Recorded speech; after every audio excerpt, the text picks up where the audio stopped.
Akhirnya di situ anak umur 6-7 tahun mikir apa sih disuruh pulang tengah malam? Ya dia ikut. Dan ternyata pada saat dia ikut di kamar mandi, keperawanannya diambil. Dia dipaksa untuk melakukan itu sampai akhirnya miau-miaunya berdarah.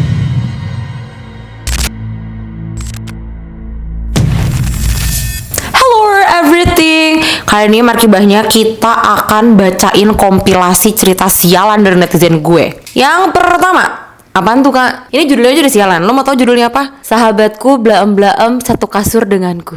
Gimana tuh ceritanya? Jadi pengirim cerita ini kita sebut aja namanya Sinta, oke? Dan sahabat dari Kak Sinta ini adalah Nona. Mereka itu berteman gara-gara waktu kelas 2 SMA si Nona dan si Sinta ini suka remedial barengan, Beb. Jadilah mereka bersahabat. Dan untuk gambaran kalian semua, si Nona ini adalah perempuan yang disukain sama 3 angkatan. Beneran kelas 1, kelas 2, kelas 3 semua suka sama dia. Tipe-tipe wanita-wanita idaman gitu, Beb. Sampai akhirnya di kelas 3 SMA mereka tuh dapet tugas kayak KKN gitu kali ya bahasanya selama 3 hari. Kegiatannya adalah di hari pertama mereka mengamati, di hari kedua mereka melakukan wawancara, di hari ketiga mereka lakukan kayak apa ya bahasanya penyuluhan kali ya. Jadi di sini kisah sialan itu bermula. Di hari kedua menjelang hari ketiga itu kan mereka membuat laporan untuk dijadikan bahan penyuluhan nih ke warga-warga tempat mereka tinggal. Disclaimer, mereka itu satu kali penugasan ada 8 orang isinya, 4 orang perempuan dan 4 orang laki-laki, which is Kanona, Sinta, 2 perempuan lain yang kita gak usah sebutin namanya, dan 4 orang laki-laki. Yang gue jadi pertanyaan adalah, ini sekolah kenapa kayak memancing ya? Udah tahu ini anak-anak lagi pada beger, baru pada tumbuh dan bergaul, lo bikin kelompoknya 4-4 kayak tag team jadinya sialan.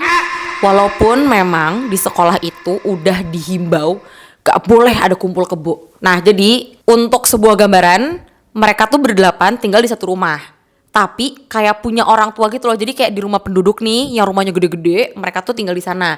Nah kebetulan pembagian kamarnya adalah 4 laki-laki itu di satu kamar yang besar, 2 perempuan which is Nona dan Sinta ini di satu ruangan, dan 2 perempuan lainnya di ruangan yang beda lagi. Karena waktu di hari kedua itu laporan mereka sudah selesai mereka buat dan mereka selesai lebih cepat, akhirnya ngapain? Benar, si Nona sama Sinta gak bisa tidur dan diajaklah untuk bermain bersama dengan 4 laki-laki sialan itu. Terus di situ mereka nggak main yang aneh-aneh, mereka main kartu sampai tibalah malam. Dan Sinta dan Nona yang tidak bisa tidur akhirnya memutuskan untuk tidur di kamar laki-laki sialan itu. Konsep tidurnya begini guys, di kasur yang gede banget itu isinya ada si Sinta, Nona, dan Marcel. Terus 3 laki-laki lainnya di mana kak? Tidur di bawah, ngemper tuh mereka tuh. Awalnya semua baik-baik aja, nggak ada kenapa-kenapa, main game sampai akhirnya mereka tidur. Dan di sini mulai cerita sialannya. Lo mau tau apa? Betul, kan si Sinta tidur di ujung. Jadi Sinta agak merasa terganggu dengan goncangan-goncangan yang terjadi, yang bermula dari guyonan antara Marcel dan Nona. Terus akhirnya karena dia merasa risih dengan goncangan-goncangan kecil itu, nengok dong nih si Sinta. Dan dia melihat kalau ngapain? Betul, si Marcel sama si Nona lagi piting-pitingan. Jadi kakinya si Marcel sama si Nona, kakinya si Marcel itu menghimpit kakinya Nona, dan tangannya Nona menghimpit tangannya Marcel. Dah kebayang? Nggak kebayang? Ya udah, nggak usah dibayangin, jorok soalnya. Terus lo tahu paginya pas udah bangun nih semuanya, si Nona nanya dong sama Sinta, Sin, lo semalam bangun gak waktu kita lagi main? kayak maksud gue, siapa yang gak akan bangun dengan goncangan dan desahan kecil sialan lo itu, Nona setan. Di situ karena si Sinta ini males ya menyambut pagi dengan hal-hal negatif, jadi dia bohong nih. Sinta bilang, Iya, semalam gue udah tidur, tapi ngerasa sempit, jadi gue pindah. dan lo tahu dijawabnya apa sama si Nona? Nona malah menceritakan kejadian malam setelah si Sinta pindah. Dia bilang kayak gini, Lo tau gak? Semalam abis lo pindah, Marcel tuh ngomong sama gue, nawarin mau pegang itunya apa enggak. lo tahu kan itunya apa? Betul, terongnya Marcel. Dan di situ Nona jawab, kata Nona, Enggak lah, gak mau, kasihan kali pacar lo. bentar. Jadi Marcel punya pacar dan Nona belam-belam sama Marcel. Agak nggak ada otaknya ya Nona, sialan lo gue lihat-lihat. Tidak woman support woman Nona. Tapi di situ Nona bilang karena dia juga penasaran. Akhirnya Nona iya aja karena si Marcel udah mengizinkan nih. Dan di situ lo tahu apa? Marcel ngambil tangannya Nona, dibawa lah ke dalam celana jelek itu. Masuk nih tangannya ke sana dan Nona bilang, punya dia gede banget anjing. tapi Tapi itu kayak karena dia belum cukur jadi ada bulu-bulu jelek gitu di dalamnya, kata si Nona. Dan pas dipegang itu tuh kayak aneh, kayak kenyal-kenyal gitu, squishy. Apa gimana yang lo pegang, ha? Semoga lo tidak jijik karena gue bacanya udah jijik. Gak cuma sampai situ gongnya. Si Nona bilang, karena gue gak enak, gue udah pegang-pegang punya dia, akhirnya gue mengizinkan untuk pegang samantain Rachel dan miau-miau gue. Kata gue, Nona, istighfar Nona. Dan di situ lo tahu reaksinya Nona apa? Nona malah bilang tangannya Marcel yang bantet dan besar dan gemuk itu masuk untuk mencolok-colok ubi dan dia malah menikmatinya. Padahal dari awal Nona tahu kalau misalnya Marcel udah punya pacar. Dan di situ Marcel malah melakukan dengan sadar dan Nona juga melakukan itu dengan sadar. Dan Nona malah berharap untuk bisa punya pacar seperti Marcel yang dirasa itu besar. Dan setelah obrolan berdua itu kan dibilang nih sama si Nona untuk jaga rahasia dan jangan bilang sama siapa-siapa. Tapi tiba-tiba 3 laki-laki yang tidur di bawah itu, mereka nanya sama Marcel, Gimana Sel? Nyobain si Nona? Enak nggak? dan malah Sinta yang jadi apa? Bener, yang jadi kambing hitam. Dikiranya si Sinta nyepuin ke orang-orang. Padahal ya emang mereka ada di bawah, udah pasti denger, udah pasti tahu orang lo mendesah. Suka gak masuk di otak gitu si Nona-Nona ini ya. Setelah semua kejadian itu, akhirnya Sinta ini ngerasa kesel sama Nona. Dan dia memilih untuk tidak berteman lagi dengan si Nona-Nona sialan itu. Tapi menurut gue ini adalah sebuah keputusan yang baik. Karena menurut gue Nona memberikan impact yang buruk kepada lo Sinta. Jadi buat teman-teman yang punya teman sialan kayak si Sinta dan Nona ini, tinggalin, hempaskan sayang. Udah, itu cukup cerita dengan Nona dan Sinta. Sekarang kita punya cerita yang gak kalah sialan. Yang awalnya waktu gue baca judulnya Pelakor Bunting, ini adalah seorang istri yang melaporkan atau menceritakan kalau suaminya dilakorin dan pelakornya bunting. Ternyata enggak, ini adalah semua pengakuan dosa dari kakak-kakak perempuan sialan yang memancing untuk menjadi selingkuhan dan sampai akhirnya dia tekdung teralala sendiri. Kita sebut aja kakak pengirim cerita ini namanya adalah Mawar ya. Kak Mawar ini adalah seorang perempuan yang sangat amat suka party gitu guys. Ketika dia suka party, dia kan pasti sering banget dong mengamati orang-orang yang ada di sekitar. Dan dia itu ngeliat 3 kali ada segerombolan laki-laki yang selalu membawa Elsie, tapi salah satu dari mereka tidak pernah menyewa Elsie. Dan dari situ jiwa menggatal si Mawar ini muncul guys. Waktu suatu hari ada satu momen dia keluar dan menemukan laki-laki baik hati. Nggak baik hati sih karena dia sialan juga ujung-ujungnya ya. Sebetulnya namanya siapa ya? Ricky. Om gue dong. Jangan, ganti. Robert. Dah, siapalah Robert itu terserah ya. Jadi dia keluar nih dan melihat si Robert ini sedang merenung. Terus si Robert ini nanya nih sama satpam yang ada di sana. Tuh cewek kenapa? Maksudnya adalah si Mawar kan. Terus si satpam ini jawab, Enggak, dia cuma lagi cari angin aja. akhirnya Robert pergi untuk membeli suatu makanan. Dan si kakak Mawar sialan ini ngomong sama satpamnya lagi. Kalau nanti dia tanya gue siapa, lo jawab aja, gue Elsie di sini. Gitu. Karena tujuannya apa? Benar, menjebak dan mau dibawa pulang. Terus abis itu datanglah nih si Robert ini. Dan benar depannya dia bertanya ke si satpam. Itu cewek siapa sih? Kok dia ada di sini? Dia ngapain gitu kan? Dan dijawablah sama satpam itu. Lo tau jawabannya apa? Betul, sesuai sama requestnya Mawar. Biasa di LC di sini lagi cari-cari angin aja itu keluar. Terus sampai akhirnya masuklah nih dia, diajak kenalan, diminta untuk gabung ke tabelnya si Robert ini. Dah di situ dia pura-pura tipsy, kayak nggak suka minum, nggak suka rokok dan segala macem dan lain-lain. Terus sampai akhirnya ditanya dong sama Robert, Kok lo LC tapi kayak nggak suka apa-apa nih, lo nggak bisa joget, lo nggak bisa ngapa-ngapain. sebagai orang yang ingin menjebak, Mawar ngapain? Bohong.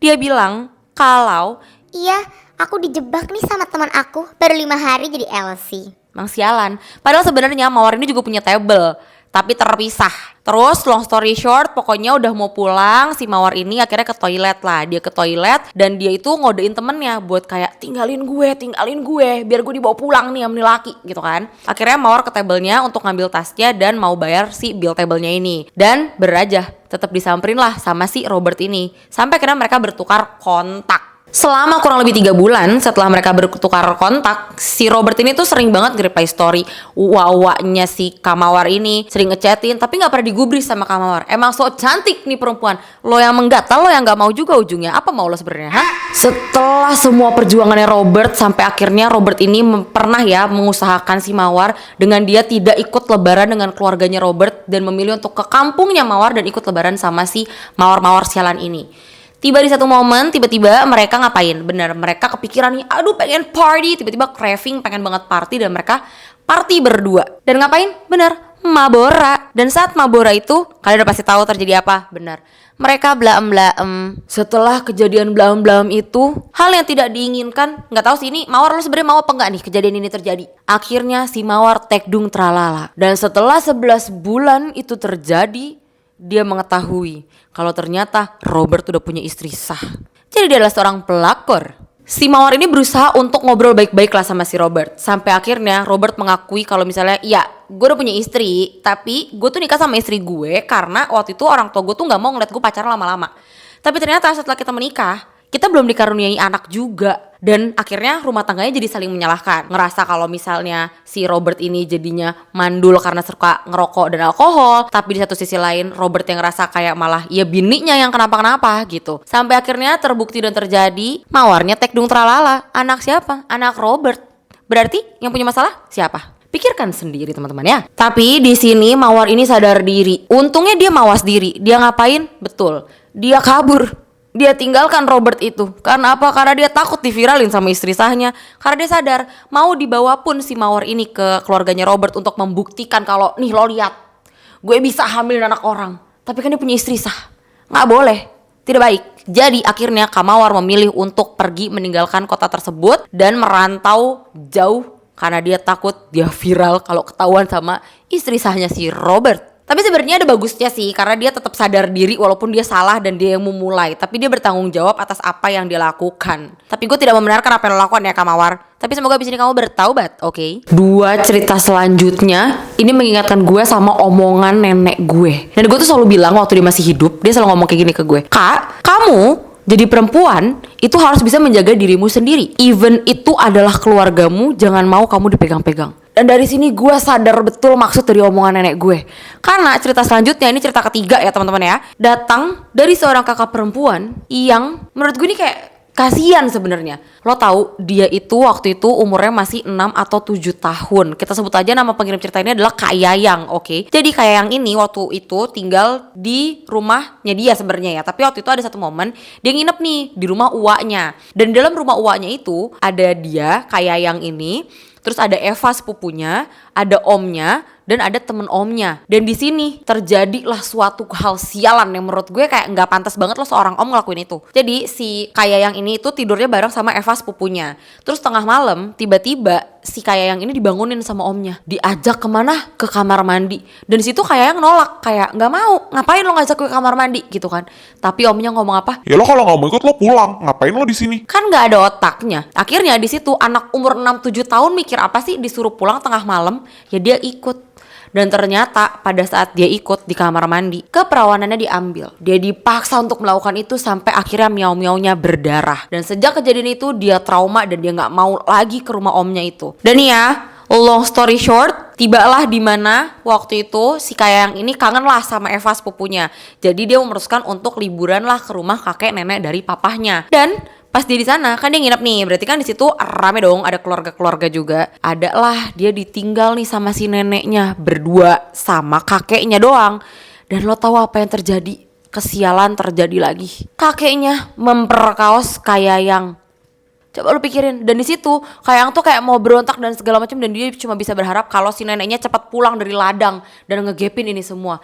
Tapi keberuntungan terjadi. Nggak cuma kesialan doang yang terjadi di hidupnya dia. Nazmi adalah sepupunya si Kayayang ini ngegepin dia dan melaporkan kejadian itu ke ibu dan neneknya. Tapi lo tahu jawaban yang paling sialan dari si nenek itu apa? Jangan bilang sama bapak ya, takut nanti si kakek dia apa-apain. Kayak maksud gue, ini cucu lo diperkaos sama suami lo sendiri, iblis. Kok bisa-bisanya lo ngomong kayak gitu? Dari situ Kayayang ini bener-bener ngerasa trauma banget dan dia memutuskan untuk tinggal di mana? Tinggal di pesantren. Dia bersekolah di pesantren supaya dia bisa jauh dari keluarga-keluarga sialannya itu. Karena keluarganya ini benar-benar menghancurkan dia. Jadi kalau misalnya ada orang yang bilang kalau rumah teraman itu adalah keluarga, tempat ternyaman, tempat teraman adalah keluarga, sekarang nggak ada. Tidak ada. Perempuan nggak tahu tuh harus berlindung dan tinggal di mana gitu biar mereka tuh ngerasa secure, tau nggak lo? Dan sampai sekarang si Kayayang ini tuh masih ngerasa traumanya tuh gede banget. Walaupun sekarang dia alhamdulillah sudah punya pasangan, tapi dia takut untuk tahu kejujuran kepada calon suaminya kalau dia sudah pernah diperkaos oleh 2 keluarga sialan itu. Dan dia lebih memilih untuk daripada gue jujur dan gue gak diterima, kayaknya lebih baik gue melakukan OP supaya gue kelihatan lebih virgin lagi. Tapi nih ya, kayak yang if you're watching this, gue cuma mau bilang kalau memang dia benar-benar sayang sama lo, apapun masa lalu lo, dia pasti akan terima dan maafin. Kenapa? Karena ini bukan kesalahan lo, tapi kesalahan 2 laki-laki sialan yang ada di hidup lo itu. Last but not least, masih cerita tentang seorang perempuan gila di keluarga yang juga gila menurut gue. Ini sebenarnya menurut gue sialan gak sialan karena perempuan ini agak jahanam ya. Jadi kita sebut aja nama kakak ini adalah Putri, oke? Kak Putri ini itu umurnya sekitar 20 tahun. Jadi kejadiannya itu bermula waktu Kak Putri lagi tidur siang ya kan, di kamarnya dia yang memang pintunya agak sedikit terbuka nih Beb. Nah, lo tahu dia itu tinggal di rumah itu.